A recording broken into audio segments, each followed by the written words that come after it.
चलो ठीक है, स्टार्ट करते हैं। आज का टॉपिक है that is your triggers and procedures, store procedures. Triggers and store procedure. Store procedures, ठीक है। सो हम पहले स्टोर प्रोसीजर्स को कवर करेंगे, देन हम ट्रिगर्स पे चलेंगे, ठीक है। सो स्टोर प्रोसीजर्स पहली बात होते क्या है? स्टोर प्रोसीजर्स आपके होते हैं जैसे जब हम कॉलम को रीनेम कर रहे थे, या हमने जब कॉलम को डिस्क्राइब किया था, टेबल को डिस्क्राइब किया था, तो हमने एसपी अंडरस्कोर हेल्प यूज किया था, एसपी अंडरस्कोर कॉलम्स यूज किया था, एसपी अंडरस्कोर रीनेम यूज किया था, राइट। सो इन सब में जो एसपी था, that is your store procedure, ठीक है। अब जो स्टोर प्रोसीजर होता है उसको ना एग्जीक्यूट करना पड़ता है, मतलब एक्सेल के अंदर या सॉरी एसक्यूएल के अंदर जब हम बात करते हैं, सो जो स्टोर प्रोसीजर है ना, इट्स लाइक अ फाइल, ठीक है, इट्स लाइक अ फाइल। जैसे आप एक EXE फाइल को रन करते हो, एग्जीक्यूट करते हो बेसिकली उसे, उसी तरीके से हमें स्टोर प्रोसीजर को एग्जीक्यूट करना पड़ता है, ठीक है। ये व्यूज वगैरह से बिल्कुल डिफरेंट है, क्योंकि स्टोर प्रोसीजर में सिर्फ डेटा देख नहीं सकते हो, इसके अंदर आप प्रॉपर डेटा को इंसर्ट, अपडेट, डिलीट सब कुछ कर सकते हो, ठीक है। तो व्यूज वाला जितना भी काम है वो तो एसपी कर ही सकता है, एसपी स्टोर प्रोसीजर, ठीक है, वो तो एसपी कर ही सकता है। बट एसपी के पास जो इंसर्ट, अपडेट, डिलीट ये वाली जो कैपेबिलिटीज आती है वो उसको और स्ट्रॉन्गर बना देती है, ठीक है। ये बेसिक होता है स्टोर प्रोसीजर होता क्या है, ठीक है। सो इसको क्या डेफिनेशन लिखा जो मैंने बोला इसकी बेसिकली कि like stored procedures are a set of queries or commands stored in our database that, when executed, perform a certain action.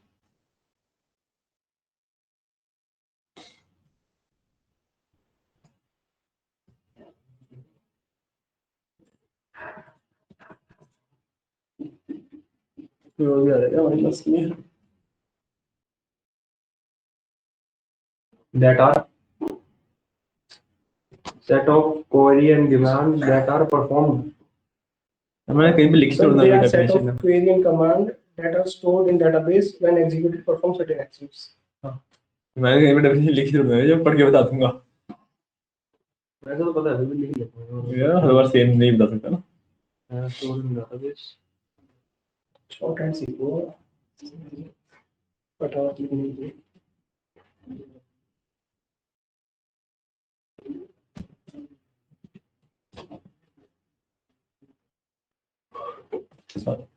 ठीक है, सो ये होते हैं आपके बेसिकली स्टोर प्रोसीजर्स।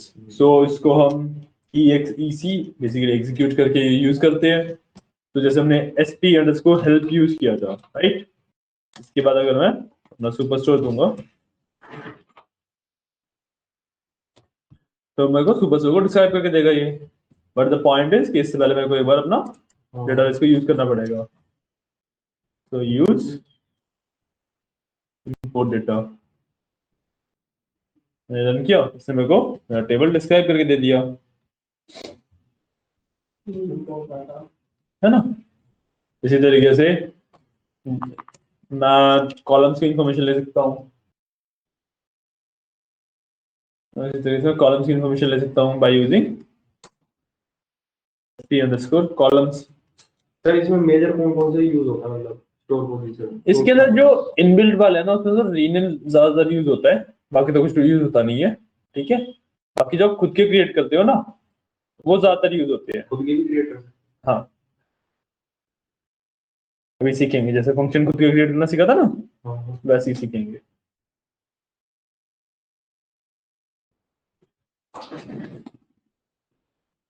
अच्छा, ये फॉर्मूले की तरह वो देता है तो क्या क्या मतलब चाहिए होता है इसका? Columns again I will put in table name और सुपरस्टोर, ठीक है। चलो डेक्स बस नीचे इसका डिस्क्रिप्शन आ गया पूरा।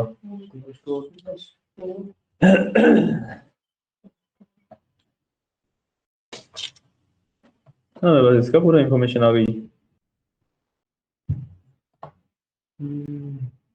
सारे कॉलम्स की इंफॉर्मेशन आ सर चुकी है। डेटा टाइप में -9 मतलब क्या?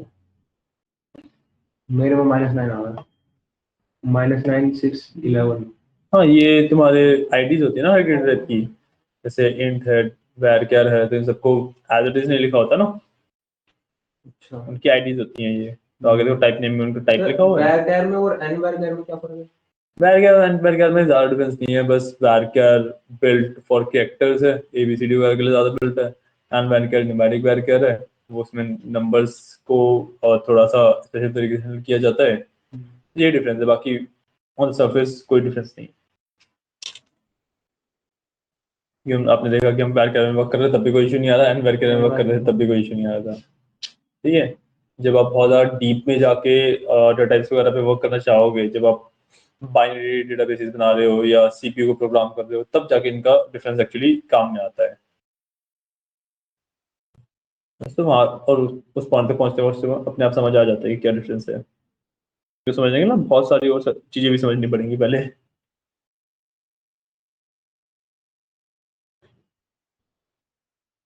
ठीक है, ये हो गया आपके स्टोर प्रोसीजर्स, इनको इस तरीके से यूज किया जाता है। ठीक है, अब देखते हैं अगर मेरे को मेरा एक स्टोर प्रोसीजर क्रिएट करना है तो मैं उसको क्रिएट कैसे करूंगा।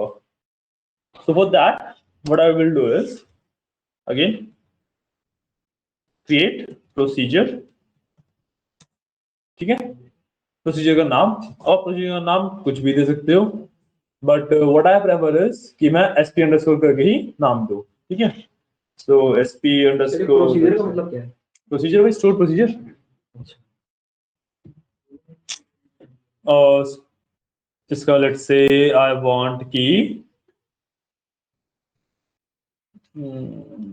कुछ कॉलम्स दिखा दूंगा तो टेस्ट नाम दे देता हूँ, कुछ भी नाम दे दो, डजंट मैटर। ठीक है, अब इसके बाद I will give the variables.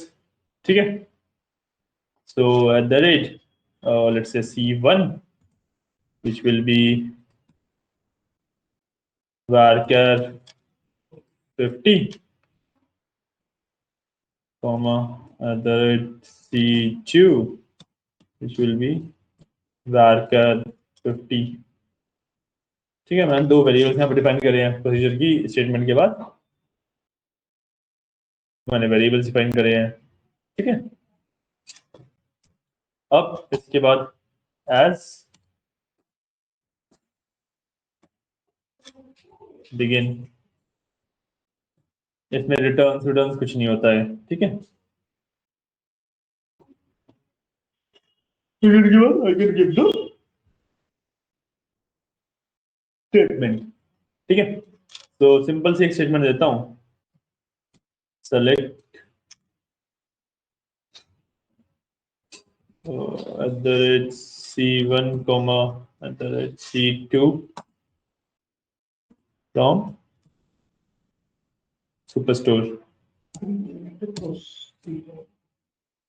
And बन गया। बस ये आपका एक प्रोसीजर डिफाइन करने के लिए सिंटेक्स है। ठीक है, इसमें हमने क्या किया है, हमने एक क्रिएट प्रोसीजर किया एसपी अंडरस्कोर टेस्ट के नाम से।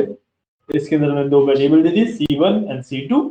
वेरिएबल आप इस तरीके से दे सकते हो, आपको और वेरिएबल देने आप और वेरिएबल दे दो।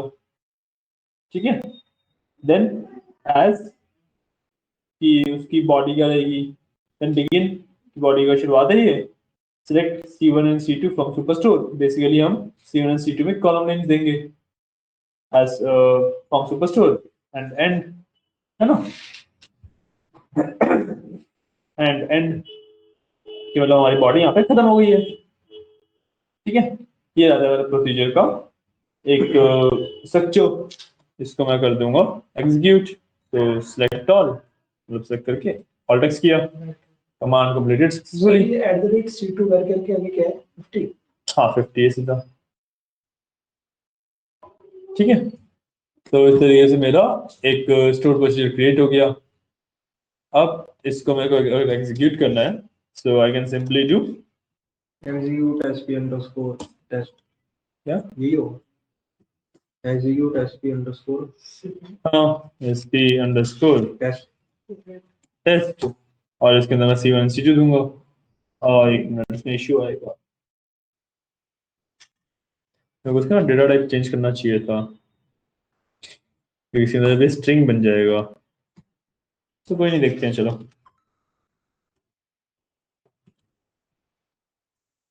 और सो कस्टमर नेम ले लूंगा मैं, और मैं लेना चाहूंगा लेट्स से सेल्स। ठीक है, मैंने इस तरीके से इसको लिख के एग्जीक्यूट करूंगा।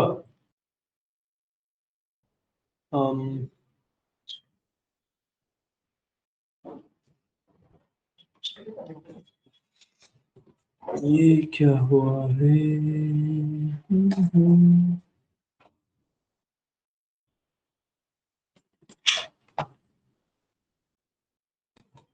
हाँ, ये थोड़ा सा ना कॉलम नेम वगैरह में इशू देता है। और इट्स वन थिंग कि मैं टेस्ट 2 करता हूँ और C1 C2 ना इस तरीके से नहीं लेते। C2 को सिलेक्ट स्टार फ्रॉम सुपरस्टोर,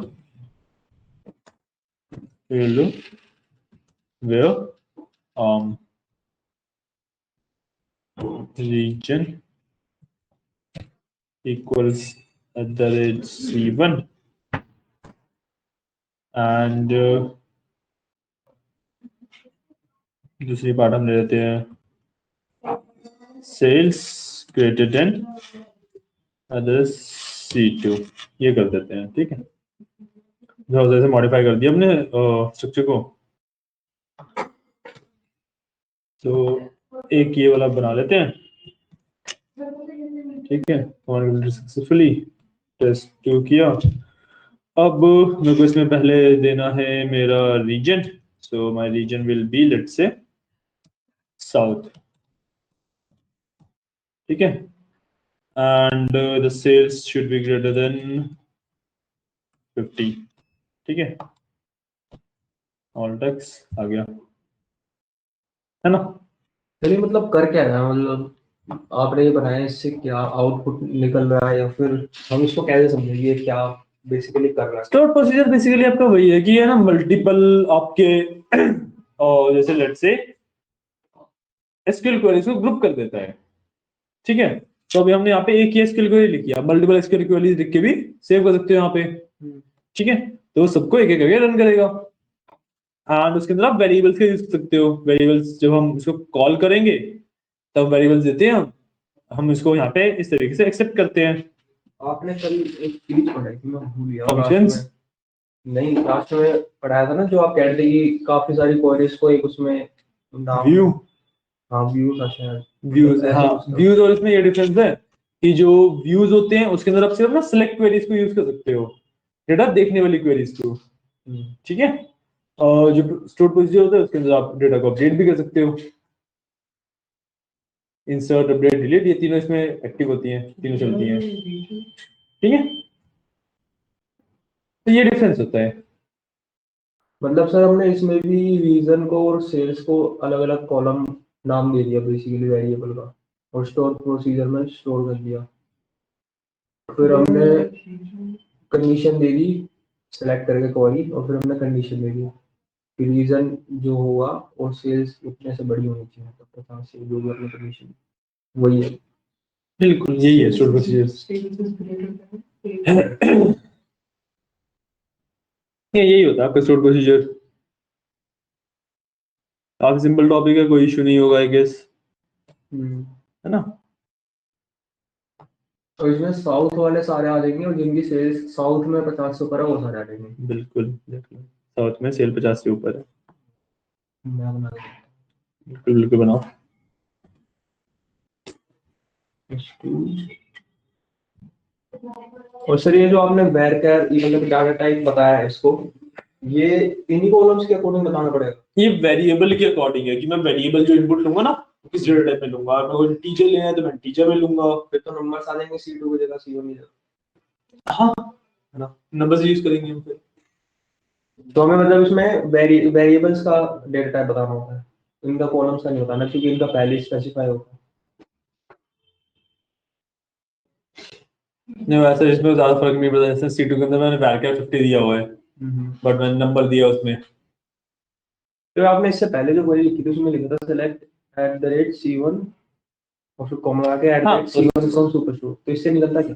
उससे हमारा हम ना पहले क्या करते थे, कॉलम का नाम ले रहा था मैं दो कॉलम का नाम दूंगा, वो उन दो कॉलम को प्रिंट कर देगा सुपरस्टोर में से। बट द पॉइंट इज कि जो कॉलम के नाम है या टेबल के नाम है वो वेरिएबल में पास नहीं हो पाते हैं। जो डेटा है ना वही पास हो पाता है सिर्फ। So that's the problem.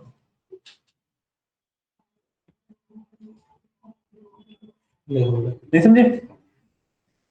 जो वेरिएबल्स है जैसे C1 और C2 वेरिएबल्स है ना, इसके अंदर आप कॉलम के नाम, टेबल के नाम ये पास नहीं कर पाओगे, ठीक है? सिर्फ जो डेटा होता है वही पास होता है।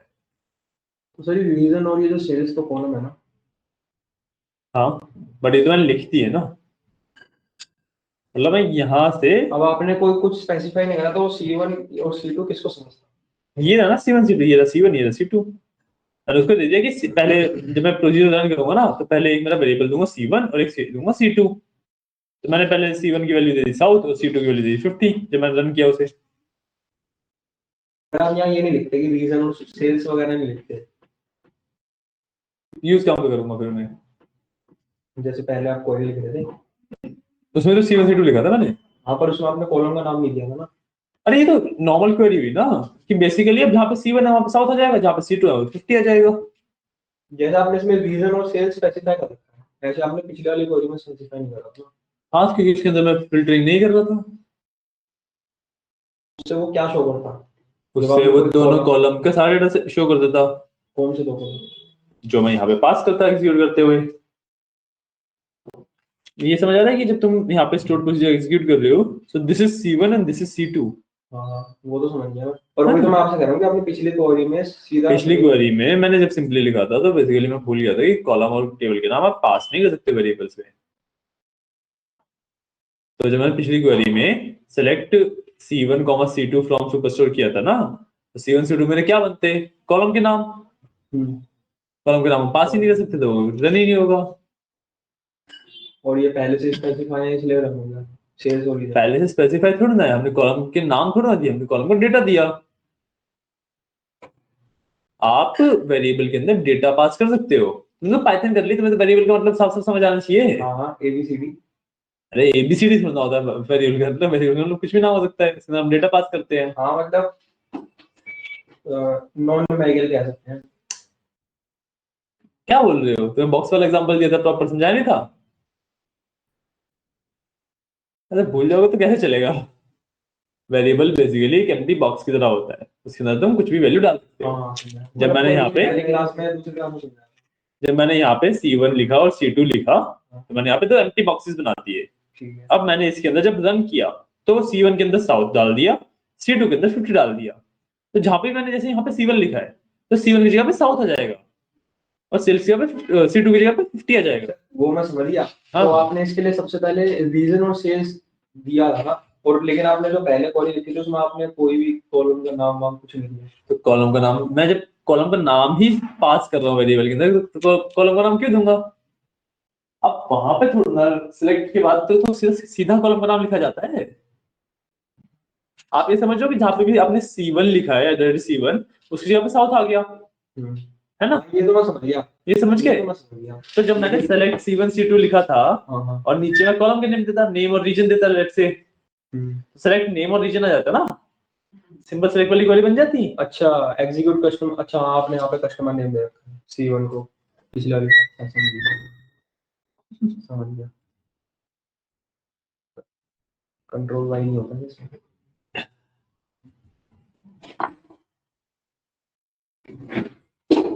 आपने कॉलम्स के नाम बाद में दे दिया एग्जीक्यूट करते थे, बेसिकली कॉलम का नाम मतलब आपने C1 को बाद में स्पेसिफाई कर दिया। कॉलम वो बाद में ही स्पेसिफाई होता है, वो हमने वेरिएबल बनाया ना। अब जब तुम एक स्टोर प्रोसीजर रन करते हो, जैसे SP हेल्प है, SP कॉलम है, तो टेबल का नाम तुम्हारे अंदर थोड़ा लिखा होता है उसके, समझे?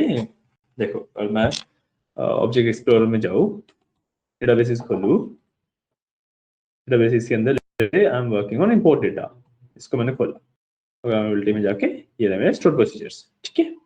ये मेरे सारे जो मैंने बना रखे हैं वो है, और ये वाले सिस्टम वाले हैं, ठीक है? इसके अंदर ना SP हेल्प देखते हैं। अच्छा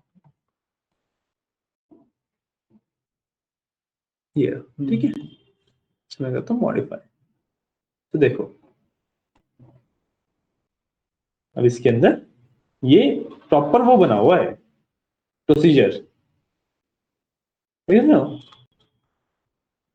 यूज इंपोर्ट डेटा कमांड है ही, जो जिसके अंदर भी रन हो रहा है वो उसका कमांड है ही ये, ठीक है। इतनी सारी डीप में हम गए नहीं अभी तक, राइट। वैसे आपने उधर इतने डीप में, आपको पता है ये सब? हाँ मेरे को तो पता है ना, पूरा मेरे को पूरा पता है, तो बनाए हैं इससे भी बड़े बड़े प्रोसीजर्स, ठीक है। और यहाँ पे आप ऑब्जेक्ट नेम में एन वेरिएबल दिया है, ठीक है। ये तो ऑल्टर आ गया है, कोड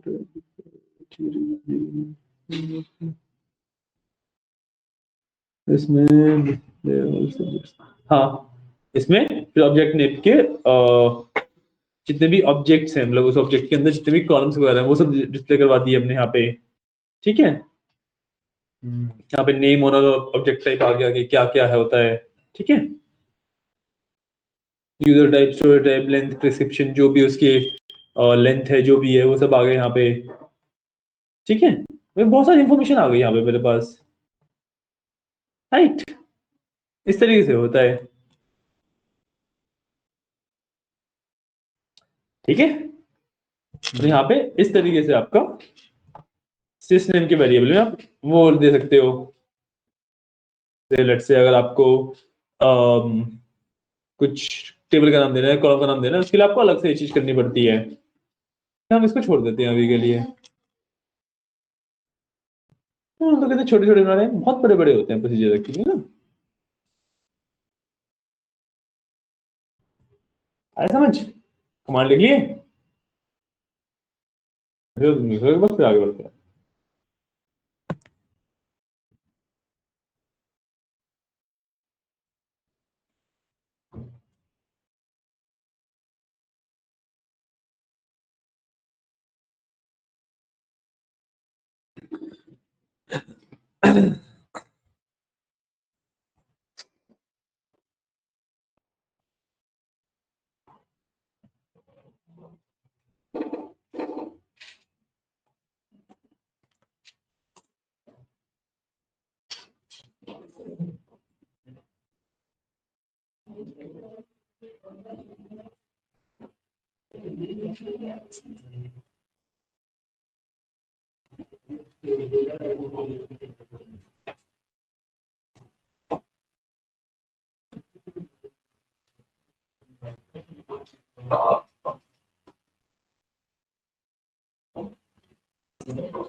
केस सेंसिटिव होता है सर ये? हम्म।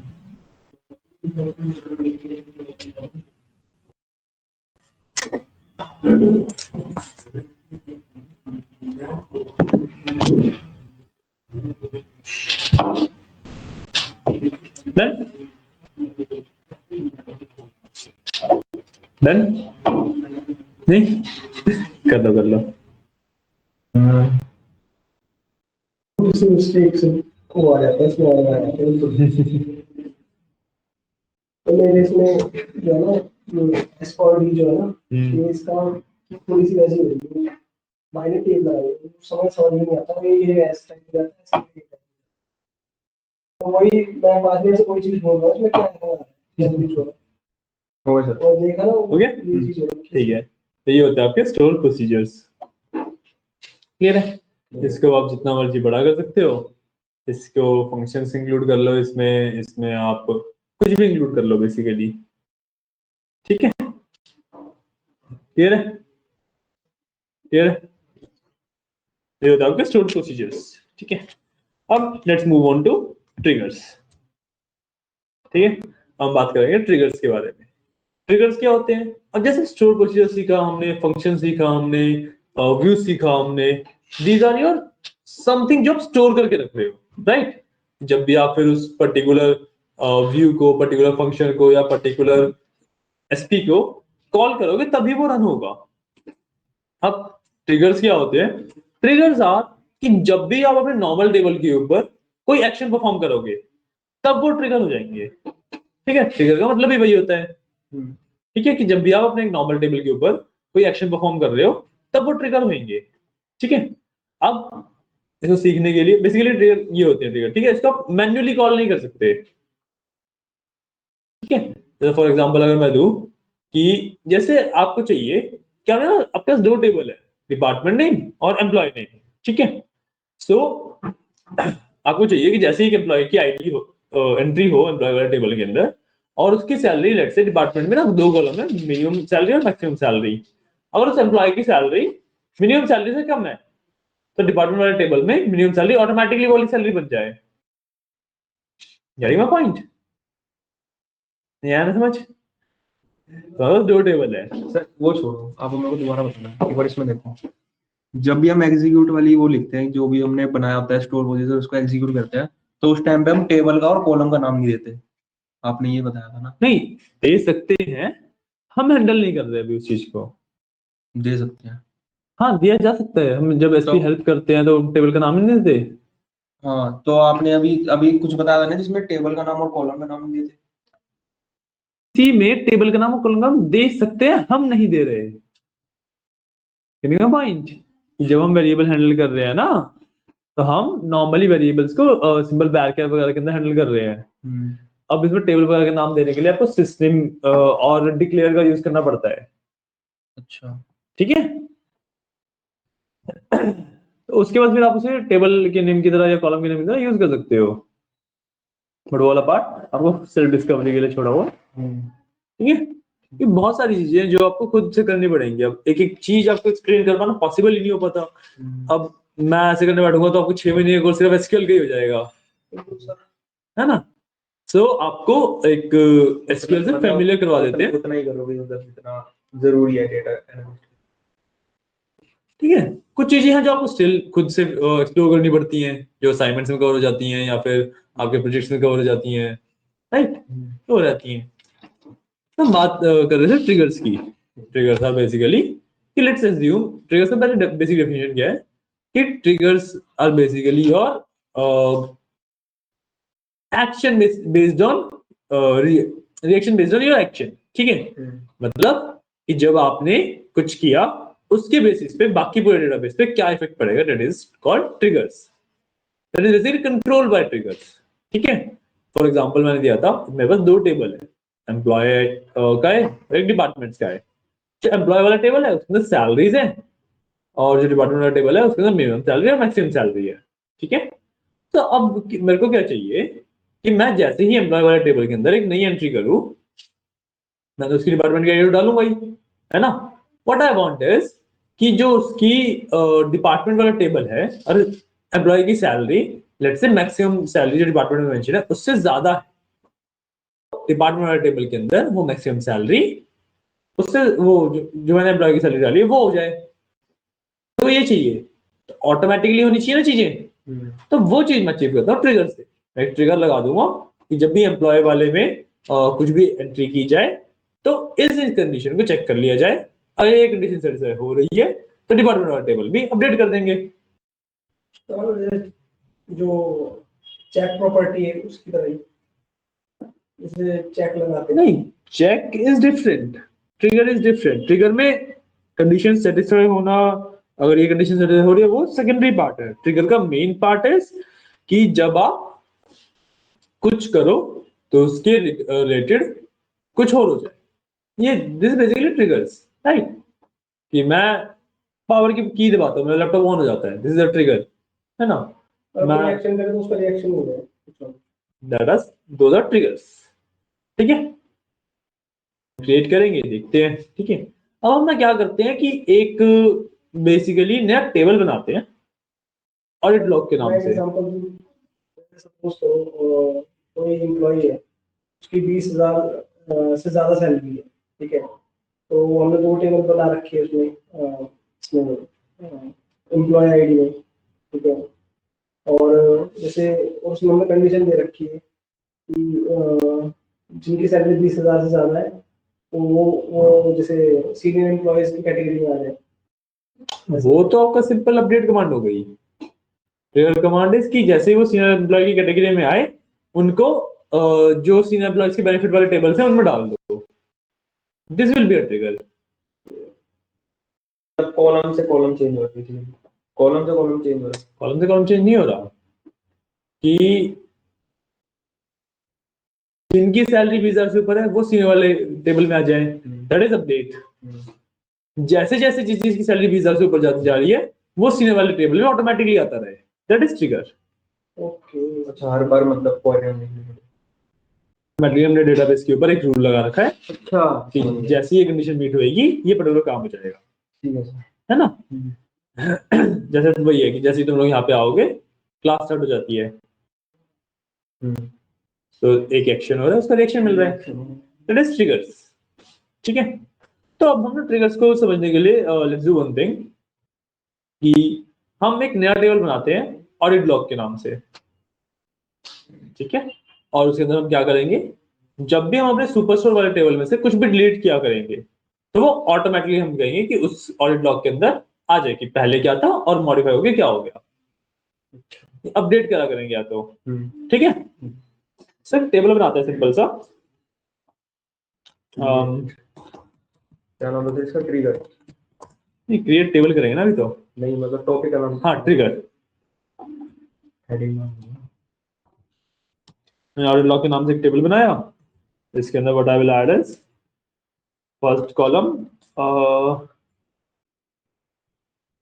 टेबल क्या लें फर्स्ट कॉलम,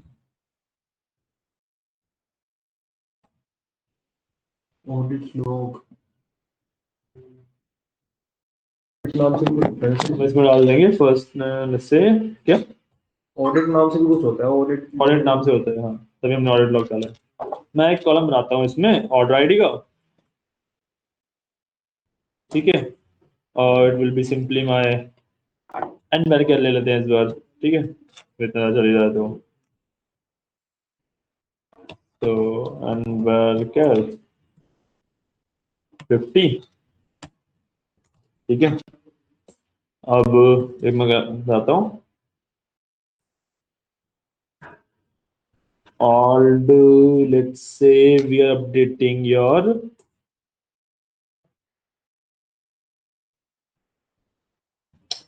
सेल्स, अपडेट कर रहा हूँ मैं, सो ऑल सेल्स, ये रहेगा आपका इंट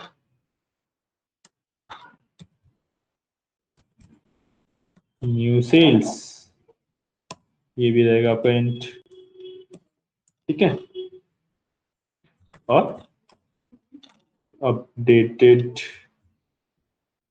ऑन, ये रहेगा आपका डेट फॉर्मेट में, और इसमें मैं लगा दूंगा एक डिफॉल्ट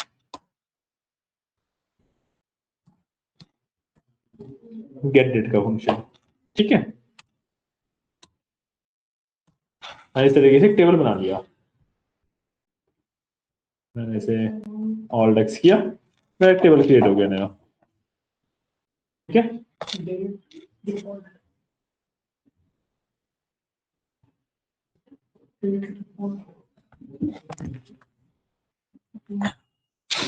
ठीक है ना, मैंने इस तरीके से एक नया टेबल बना लिया। अब डन। अब मैं एक ट्रिगर सेटअप करूंगा कि जब भी मेरी सेल्स की वैल्यू अपडेट हो मेरे सुपरस्टोर वाले टेबल में तो इसके अंदर लॉग आ जाए कि कौन सी ऑर्डर आईडी में सेल की वैल्यू पहले क्या थी, नहीं क्या है, कब अपडेट हुई है। ठीक है, तो उसके लिए what I have to do is मेरा ओल्ड सेल्स लेके मेरा देखना है।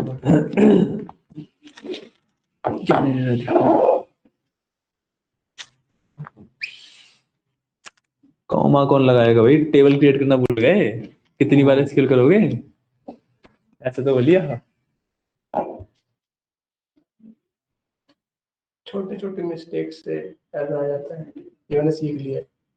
हो गया। हो गया, तो हमने टेबल क्रिएट कर लिया एक। ठीक है, अब इसमें ना ट्रिगर लगाते हैं, तो क्रिएट ट्रिगर, नाम रखते हैं इसका TRG_ ऑडिट सेल्स। ठीक है,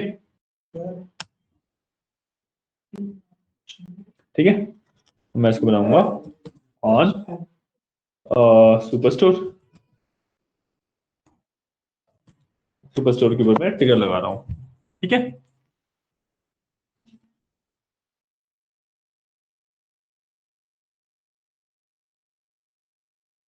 ठीक है, अब मैं लगाऊंगा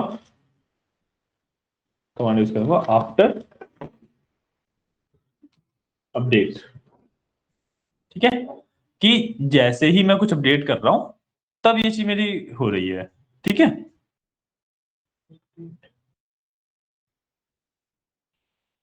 ठीक है ना? ओके, अब मैं करूंगा एज एंड बिगिन। तो कंफर्म करना है कि एज आएगा इसमें, शायद से एज नहीं आएगा, नहीं आएगा। ठीक है, अब इसमें ना दो हमारे पास सूडो टेबल्स होते हैं। दो क्या होते हैं हमारे पास? Pseudo tables. ट्रिगर्स के हम जब यूज करते हैं ना, तो दो हमारे पास सूडो टेबल्स होते हैं। जब भी आप कोई चेंजेस करते हो, मतलब fake tables, temporary tables. Temporary tables. ठीक है, एक होता है डिलीटेड, एक होता है इंसर्टेड। ठीक है, डिलीटेड के अंदर कि आप कुछ भी डाटा जब डिलीट कर रहे हो, इंसर्टेड के अंदर जब आप कुछ भी डाटा इंसर्ट कर रहे हो। ठीक है, तो हम उन्हीं दोनों सूडो टेबल्स का यूज करने वाले हैं। तो जैसे ही सुपरस्टोर के अंदर अपडेट होगा, जैसे ही सुपरस्टोर के अंदर अपडेट होगा, what we will do is insert into, table का नाम क्या लिखा था? Audit logs.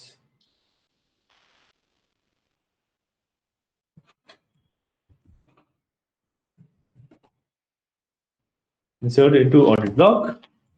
ठीक है, वैल्यूज, वैल्यूज के अंदर हम डालेंगे वैल्यू, क्या क्या वैल्यू है। ठीक है, ठीक है। सो सबसे पहले हमने क्या दिया हुआ है? हमने इसमें ऑर्डर आईडी। ठीक है, तो we will do D dot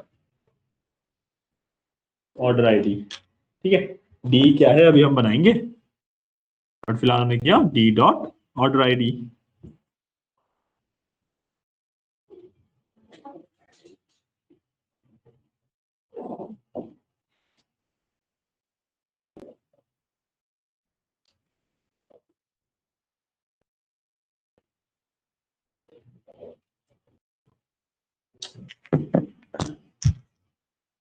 नहीं, हमें इसमें सिलेक्ट करना पड़ेगा ना, सबको रन करनी पड़ेगी हमें इसमें, सिलेक्ट करना पड़ेगा ना, अलग टेबल है क्योंकि ये select D dot order ID comma D dot, इसका हमें क्या चाहिए? Old sales, right?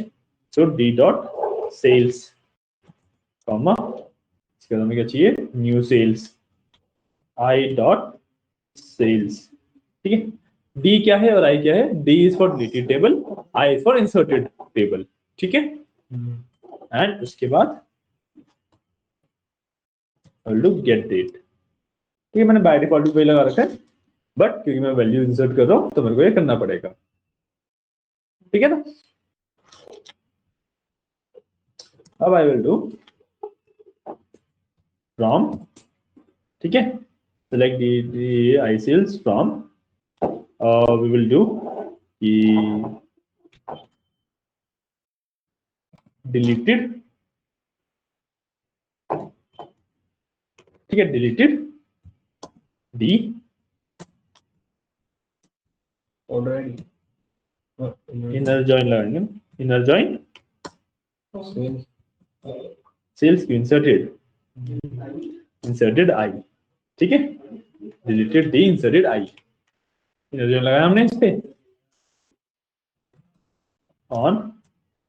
अब हम देंगे इसको की, जिसके ऊपर हम लगा रहे हैं ऐसे, राइट? हम देंगे इसको की।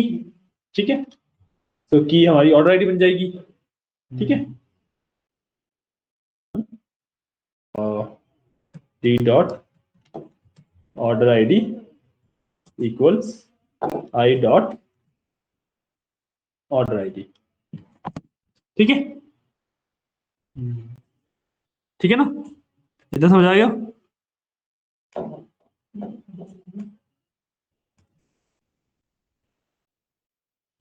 हुआ ये क्लियर? हमने क्या किया अभी तक? एक बार देख लो। देख लो, आप देख लो, आराम से देख लो। इसको मैं कर दूंगा देन एंड और वेरी क्लोज। ठीक है, तो मैं सेलेक्ट में कैसे हो रहा है इसमें सेलेक्ट।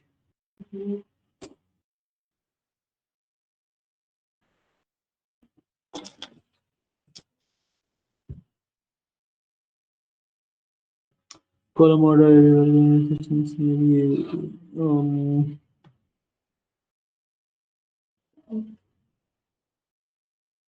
सेलेक्ट ऑलरेडी इनमें रुकना, थोड़ा सा शायद से चेंजेस करने पड़ेंगे इसमें। दिस लॉग इसके अंदर इसका कोड ऑल्सो इसमें सेलेक्ट किया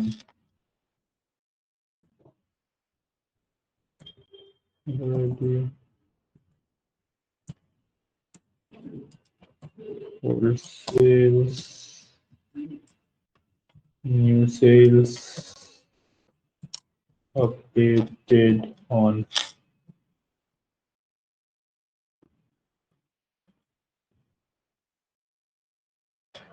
updated on हाँ अभी ठीक है।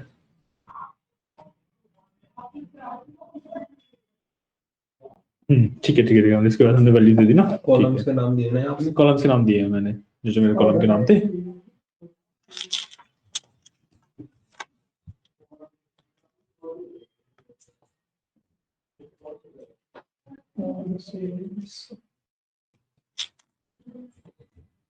मैं इसको एक डाल दूंगा। ठीक है, मेरा एक सेट बन गया। वैल्यू नहीं आएगी, हाँ वैल्यूज नहीं आएगा इसमें। ठीक है, उसमें डायरेक्टली इंसर्ट होगा इस तरीके से। तो आपने क्या क्या चेंजेस करे इसमें? देख लो। और अच्छा, ऑडिट लॉग के आगे से किए हैं। ठीक है, तो ये मेरा पूरा ट्रिगर बना है एक। अब ये अगेन वही बोल रहा होगा, हाँ स्टूडेंट में बैच में नहीं होती, कोई इशू नहीं है, बैच में नहीं करेंगे। ठीक है, मैंने एक पहले टेबल क्रिएट किया, उसके बाद मैंने एक ट्रिगर क्रिएट किया।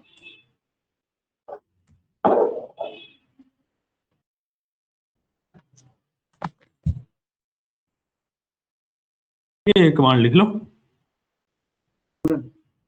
हाँ रन कर लो पूरी क्रिएट का क्रिएट ट्रिगर से। हाँ ऊपर क्रिएट टेबल वाली नहीं होगी, बस ये पूरी होगी ऐसे ऐसे। और text command complete successfully, trigger लग गया मेरा। ऊपर से मेरा ट्रिगर लग चुका है। तो if I do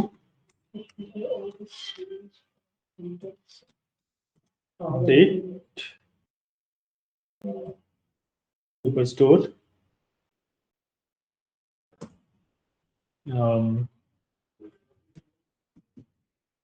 sales equal 500, कहाँ पे शुरू कर रहा हूँ, सेट रह गया। ठीक है, सेट इक्वल 500। ठीक है, वेयर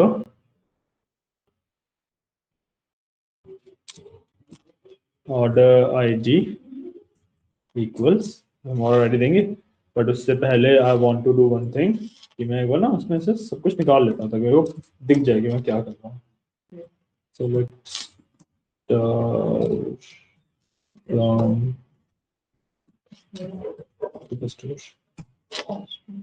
एक बार मैं इसको रन कर लेता हूँ और लेट्स से मैं इसी ऑर्डर आईडी पे वर्क करूंगा। ठीक है, कॉपी। ठीक है, इसकी ऑर्डर आईडी क्या थी, मतलब इसका 261 की सेल्स है, राइट। मैं इसी ऑर्डर आईडी पे वर्क करूंगा, मैंने दे दी इसी ऑर्डर आईडी। ठीक है, अब अगर मैं इसको रन करता हूँ ऑल टेक, अच्छा ये ऑर्डर आईडी 4 बार है, ऑलरेडी 4 बार एग्जिस्ट कर दिया, तो 4 बार उसमें अपडेट हो, उसने अपडेट कर दिया। एक ही कमांड रन करी थी बट ठीक है, ये 2 बार इसमें आ रहा है क्योंकि हमने इस पर ट्रिगर लगा रखा है, हमने इस पर ट्रिगर लगा रखा है। अब मैंने ऑर्डर आईडी इसके साथ सेल्स की वैल्यू अपडेट करी, और मैं सिलेक्ट सुपर स्टोर की जगह पे अब यहाँ पे ऑडिट लॉग कर लूँ, सिलेक्ट को सिलेक्ट ऑडिट लॉग। ठीक है, select star from audit log. अब देखो इसके अंदर मेरा जो मैंने चेंजेस करे वो आ गए, चेंजेस आ गए। और इसमें आपने कंडीशन ये दी है कि जिसकी सेल्स 500 हो नहीं, सेल्स 500 कहाँ हो, तो सेट कर दिया सेट करिए ना, कंडीशन ये where already equal to this, sales 500 where और अच्छा इस ऑर्डर में 500 सेल्स कर दिया आपने। जहाँ जहाँ पे ऑलरेडी कि वहाँ पे 500 सेल्स हो गई। मैंने ट्रिगर लगाया था कि जैसे ही मेरी सुपर स्टोर में अपडेट हुआ कुछ भी, ठीक है, तो मेरे पास एक लॉग बन जाएगा, मेरे पास लॉग बन जाएगा ऑर्डर लॉक करना है। और लॉग के नाम से, ठीक है, इसके अंदर ये सब कुछ हो जाएगा कि ऑर्डर लॉग के अंदर फिर इंसर्ट हो जाएगी order ID, old sales, new sales, update on. हम वैल्यूज कहाँ से निकाल रहे हैं, डी डॉट ऑर्डर आईडी से और आई डॉट सेल्स से, मतलब डेटेड वाले टेबल से और इंसर्टेड वाले टेबल से। ये सब क्या D dot order ID D dot sales और ये गेट डेट, ये तो चलो उसका ये तो फंक्शन है, ये डेट तो फंक्शन है, ठीक है। D dot order ID, D dot sales is basically column के नाम है, और डी और डी और आई हमारे टेबल के नाम है जो हमने वेरिएबल दिए हैं। वेरिएबल्स हमने किसको दिए हैं, डिलीटेड को और इंसर्टेड को, ठीक है। तो डिलीटेड और इंसर्टेड हमारे दो सूडो टेबल्स होते हैं जिसके अंदर कुछ भी जो डिलीट होता है और जो इंसर्ट होता है वो इनके अंदर आता है, इनके अंदर से होके जाता है। बेसिकली आपके एसक्यूएल सर्वर के अंदर दो टेबल्स होते हैं, आप उसके अंदर किसी भी टेबल के अंदर कुछ भी मॉडिफिकेशन करते हो तो ये दोनों टेबल के अंदर डेटा अपने आप जाता है। तो हमने इसमें से निकाल के एक ऑडिट लॉग बना दिया ताकि हम देख पाए उसको। सर ये कब कब अपडेट होगा, जब भी आप अपडेट करोगे, जब भी हमारा सुपर स्टोर अपडेट होगा बिल्कुल। जैसे मैं एक बार और इसको रन कर देता हूँ, लेट्स से 5-7 कर दिया, मे बी ऑलरेडी एग्जिस्ट कर रही हो, मैं गेस ही कर रहा हूँ सिर्फ कि ऑलरेडी एग्जिस्ट करती है, नहीं एग्जिस्ट नहीं करती। 60 करें, ये लो 60 कर लिया, अब देखते हैं एग्जिस्ट करती है क्या, ये भी नहीं करती, देख लेते हैं इससे बढ़िया, ठीक है। एक बार ना कॉपी करते हैं और यहाँ पे we will put superstore, ठीक है, इसको रन कर लेते हैं। हम ये वाली ऑर्डर आईडी पे अपडेट करेंगे इसको, ठीक है।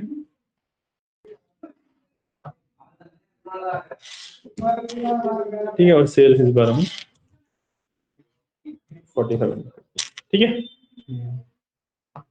अब ये अब ये ऑर्डर आईडी मतलब ऑर्डर आईडी तो एक ही बार आते हैं क्या, ये तो यूनिक हो गया सर ऑर्डर आईडी, यूनिक होनी चाहिए बट डेटा क्लीन नहीं है ना, डुप्लीकेट सेल्स डेटा में हमने डेटा क्लीन का किया था। जब भी 4 रोज अफेक्टेड और 2 रोज अफेक्टेड नहीं 4 रोज अफेक्टेड, यहाँ पे बेसिकली इसकी एंट्री 4 बार हुई है सुपर स्टोर ऑडिट लॉग में, और उसके बाद सुपर स्टोर में अपडेट होता है 2 बार, इसमें 2 बार एग्जिस्ट कर रहा है, ठीक है। अब मैं ऑडिट लॉग को रन करूंगा तो पहले 4 थे, मैं उल्टा बोलूँ तो 8 हो गए, ठीक है। एक बार 22 के साथ थी, एक 7 के साथ थी, ये दोनों अपडेट हो गए। कंडीशन थी मतलब उससे आगे सेट हो जाएगी चाहे ऊपर चार ही 4500 से ऊपर तो 4500 पे सेट हो जाएगी नीचे। वो तो मैंने सेट किया ना कि एग्जैक्टली यही चाहिए मेरे को। 4 एंट्री आ रही, क्या 4 एंट्री आ रही, मैंने दूसरी बार रन किया है ना, दूसरी बार नहीं। हाँ इसलिए 8 एंट्री आ रही है, ठीक है। तो ये होते हैं हमारे ट्रिगर्स। तो मतलब बेसिकली करके रहा है कि जो ये वाली ऑर्डर आईडी है उस पे 4500 से सेट करके और वो ऑडिट लॉग में भेज दे रहा है। ये कुछ नहीं कर रहा है, ये कमांड तो सिंपल आपकी सुपर स्टोर पे लगी हुई है कि जब भी सुपर स्टोर के अंदर मैं कह रहा हूँ जहाँ पे ये ऑर्डर आईडी है ना वहाँ पे सेल को 4500 कर दो, बट जो पहले मैंने ये ट्रिगर बना रखा है, हाँ इसमें जो भी ये देखता है कि जब भी सुपर स्टोर अपडेट होता है तो वो ये वाला कमांड रन कर देता है ऑटोमेटिकली। तो और इसके कमांड के अंदर हम बेसिकली ये सेल और ये वाला टेबल क्रिएट करते जा रहे हैं। तो उसमें 2 बार एंट्री हुई सुपर स्टोर में तो इसमें 4 बार की हुई क्योंकि इसमें यहाँ पे 2257 को मतलब 2 बार अपडेट हुआ है यहाँ पे। हाँ वही तो 2 बार अपडेट हुआ है मैं सुपर स्टोर के अंदर 2 बार में भी डेटा डाल रखा होगा, सभी हो सकता है 2 बार, इसके अंदर 4 बार मैंने डेटा डाल रखा जैसे होगा। अगर 2 बार 2 रोज अफेक्ट हुआ तो फिर इसमें भी 2 आनी चाहिए। हाँ टेक्निकली वही होना चाहिए, तो कुछ तो हमारा सुपर स्टोर डाटा इतना क्लीन नहीं है ना, क्लीन है काफी, तो काफी ज्यादा कॉम्प्लिकेशन वहाँ पे रहते हैं, ठीक है। ठीक है। क्या नाम था इसका, ट्रिगर्स ट्रिगर्स एंड और क्या सीखा हमने, ट्रिगर्स और प्रोसीजर्स, स्टोर प्रोसीजर्स। सब बस यहीं तक ही नहीं, हैं? यहीं तक ही है नहीं। हाँ ट्रिगर्स खत्म हो गया।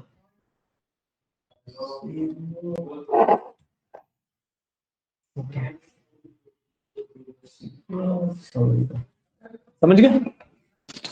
सर आपके एक्सेल की क्लास कब से होगी? एक्सेल की क्लासेस अभी चल रही हैं 12 बजे, एक बैच में चल रही हैं। एंड हाँ अभी 12 बजे ही हैं। लिंक तो आता नहीं है ग्रुप में। नहीं आप उस वाले ग्रुप में हो नहीं ना? नहीं मैं हूँ, ऐड आप कर हो? दिया मुझे। हाँ नहीं हेलो लिंक आता है उसमें। ओके। आज भी किया था मैंने। Let me see that group. आज भी मैंने लिंक भेजा हुआ है, आप एडिट ही नहीं हो उसमें। एक ग्रुप में ऐड किया है उन्होंने मुझे। नाम बताओ ग्रुप को। सेकेंड देखना पड़ेगा। हाँ एक बार देख के बताओ मेरे को नाम ग्रुप को।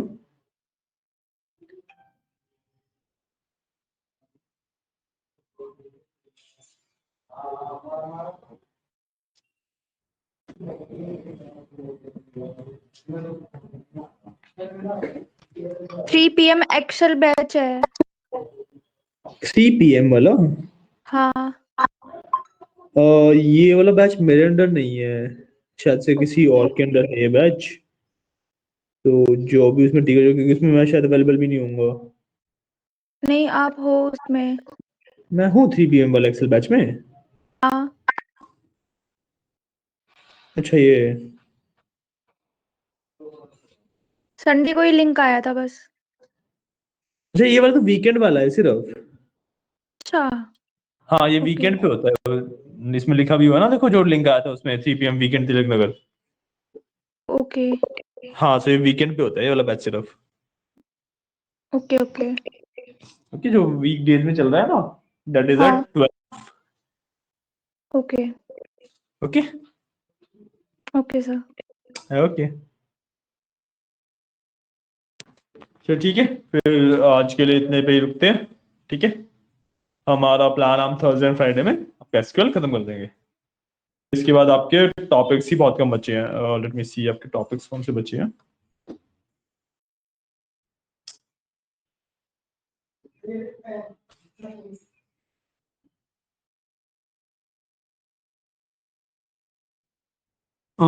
आपका आज स्टोर पोजीशन ट्रिगर्स हो गया है, this is marked as done.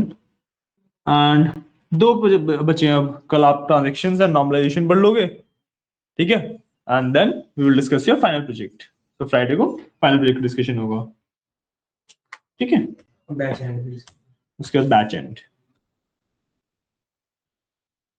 उसके बाद we will go to power BI।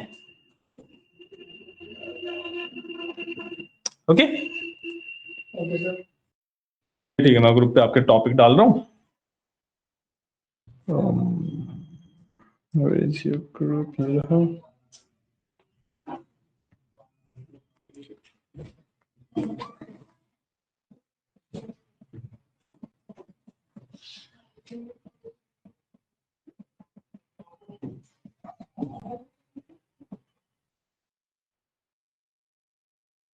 फिर मैंने आपके ग्रुप पे टॉपिक डाल दिया, वो फॉर्म भर देना और रिकॉर्डिंग जैसे अवेलेबल हो जाएगी मैं भेज दूंगा।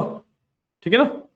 सर आप हैंड टू हैंड भेज देना मेरे मॉडल, क्योंकि फिर वहाँ से प्रिपेयर होने में टाइम लगता है ना, मैं कैसे एंड टू एंड भेज दूं? अच्छा वहाँ से आती है। हाँ प्रिपेयर मतलब जो सर्वर है प्रोसेस तो करेगा, प्रोसेसिंग में टाइम तो लगेगा वीडियोस के।